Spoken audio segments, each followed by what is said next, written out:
Welcome back to Ask Allison. Here's today's question. I'm comparing my practice's growth to others and feeling discouraged. Any tips to stop the comparison? Absolutely. Before I answer, though, I'd like to thank Therapy Notes for sponsoring Ask Allison. I have talked about Therapy Notes for years, know their features by heart, but the thing that really sets them apart is what I want to talk about. They genuinely care about your experience. It's not just about troubleshooting. They actively implement user-suggested features like their new AI notes and automated payments. Everybody at Therapy Notes believes in the product and wants you to love it too. Plus, they're independently owned, which keeps their prices fair, they're focused on innovation, and they prioritize the customer experience. With over 100,000 therapists already on board, they've proven you don't have to compromise success for quality. If you're ready to see for yourself, try Therapy Notes free for 2 months with the code ABUNDANT at therapynotes.com. All right, so it's really easy to get caught up in the comparison game, especially when you're seeing other therapists succeed and grow and thrive. And maybe you feel like you're not growing as fast as you'd like, or maybe you're wondering if your practice will ever reach the level of somebody else's. But here's the truth. Comparing your growth to others is a surefire way to tap into those feelings of shame and inferiority. So today we are going to unpack why comparison is so detrimental and what really affects the speed of growth in private practice. I'm going to walk you through 8 key features that are going to influence how quickly or slowly your practice grows. But more importantly, I'm going to help you focus on what you can control and how to set yourself up for success. So let's start with the first feature or of how fast your practice is going to grow is the doer versus the non-doer dynamic. Um, your personal work style is what we're basically talking about. Some of us are doers. We get an idea, we get super excited about it, we dive in head first. For a doer, that laser focus can really drive growth quickly. You're the type of person who gets things done. And when you focus all your energy on building your practice, things can really take off. But there's this downside to being a doer as well, because sometimes we get so excited about all the things like working on a book or creating a course outline and building our practice that we spread ourselves really thin. And when you are juggling multiple projects, it can take a lot longer to see the growth that you're hoping for. So the thing here is if you are not a natural doer, I don't want you to beat yourself up. You've already made it this far in your career by using whatever skills have worked for you in the past. Maybe that's scheduling, accountability, mentorship, persistence, whatever it is that lights a fire under your ass, right? So remember that you've already overcome challenges to get here. Pick one thing to focus on. Lean into the strategies that have helped you succeed in the past. It is not about being someone you're not. It's about utilizing your natural strengths and the tools that you have built thus far in your life. All right. Number two, uh, let's talk about the financial side of your practice. This is a big one. If you're on insurance panels, you'll probably see faster growth than someone who is strictly private pay because insurance companies act as a marketing team for you. They make it easier for people to find you. They handle a lot of the financial conversations.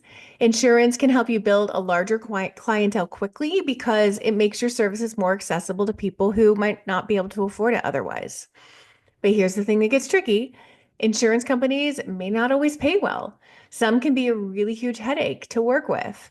Depending on your area, taking insurance may mean a pretty big pay cut. But if you're in a position where you need to build quickly, that lower pay rate may be worth it, at least for a little while.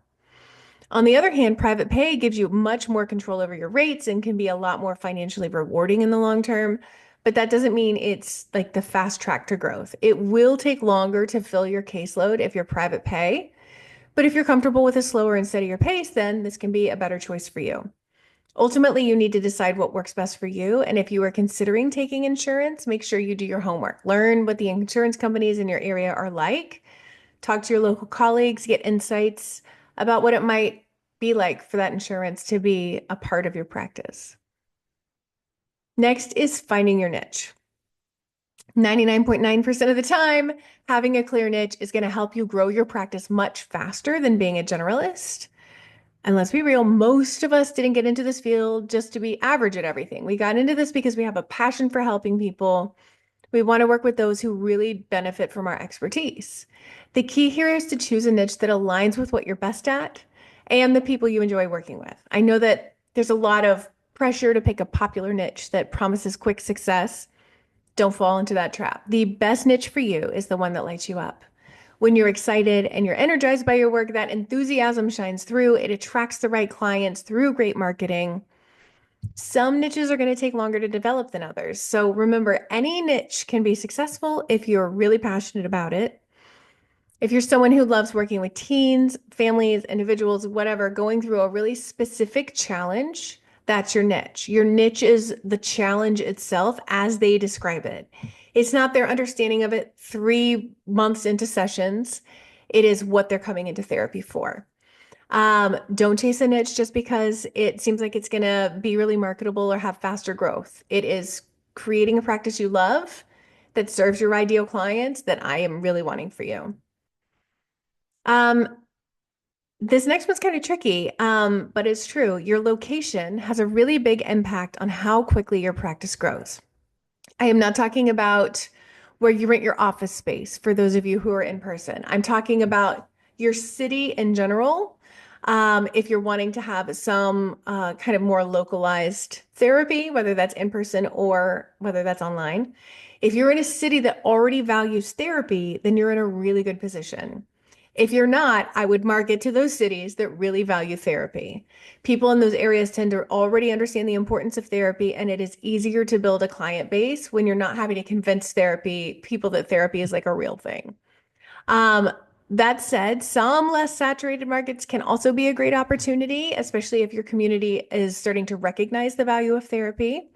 If you're in an area where there aren't many therapists, that's a chance to step in and serve the need that's already there.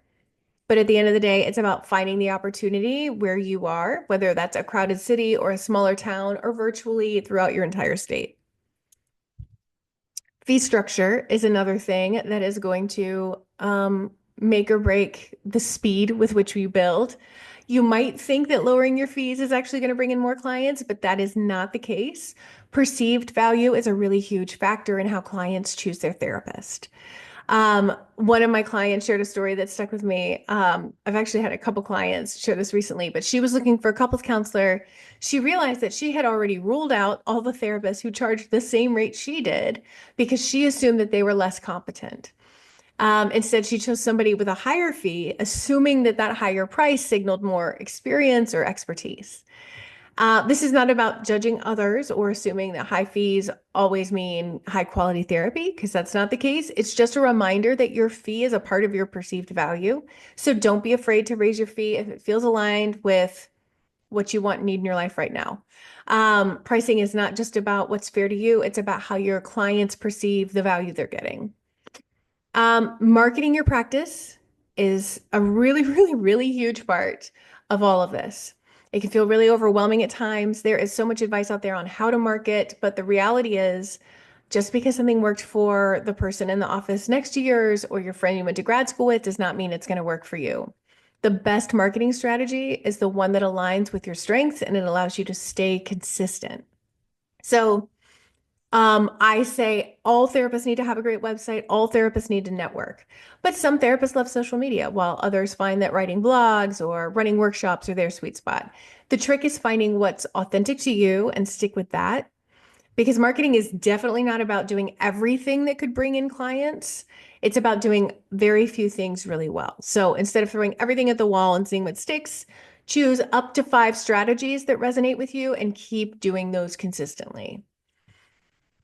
Seventh factor that impacts your growth is having the right support system. It is crucial for success. The therapists who tend to build their practices faster are the ones who have a really strong network of people cheering them on, whether that's mentorship or a peer support group or an online community like mine. Having people who understand your challenges and can offer advice is really, really priceless. Isolation can be a real growth killer.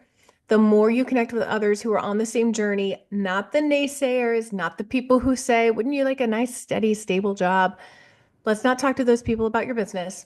But the other people who are going on the same journey, that's the more you talk to them, the faster you're going to go. And if you don't have a solid support system yet, please seek one out. It makes such a huge difference. Number 8, I would say that impacts the speed of your practice growth is luck. Um, I know that's not something we can control, but luck is a real factor in how quickly your practice grows versus somebody you might be comparing yourself to. So maybe you get a referral from a perfect source, or you just happen to meet the right person at the right time. You can't control luck, but you can control how open you are to luck, how many opportunities you give it to land in your lap, and you can control how you respond to it. So if things aren't going as fast as you want, I want you to try shifting your focus to the things that are going well. Take stock of all the good things in your life, maybe your health, your family, the fact that you're building a practice that aligns with your values. Gratitude can really be a game changer when it comes to shifting your mindset and staying positive. And I want you to think through these 8 growth factors and think about of the ones you can control. How in are you on those? Like maybe the person you're comparing yourself to has been nailing each of these things and you're nailing 2 or 3 of them. Do what you need to do to make sure that you have the practice you want. That's going to take work and it's going to take consistency. If you're ready to get more intentional with your practice building and focus on factors that really matter, I have a free worksheet for you called the Common Marketing Strategies for Therapists that can help speed up your growth. DM me the word sheets, and I'll send you this week's worksheet, as well as links to all the previous worksheets. And if you want or need help with marketing so that clients can come in the door, I want you to join us in the Abundance Party. We have helped thousands and thousands of therapists fill their practice by teaching them the marketing strategies that work best for them. And they then get to love the practice that they built instead of feeling like they just keep kind of trying things and they're not sure if they're the right things to try. All right, y'all. You can find the party in the show notes if you're listening to the podcast, or hit us up with the word party on social media. I will see y'all later, and I hope you have a great day.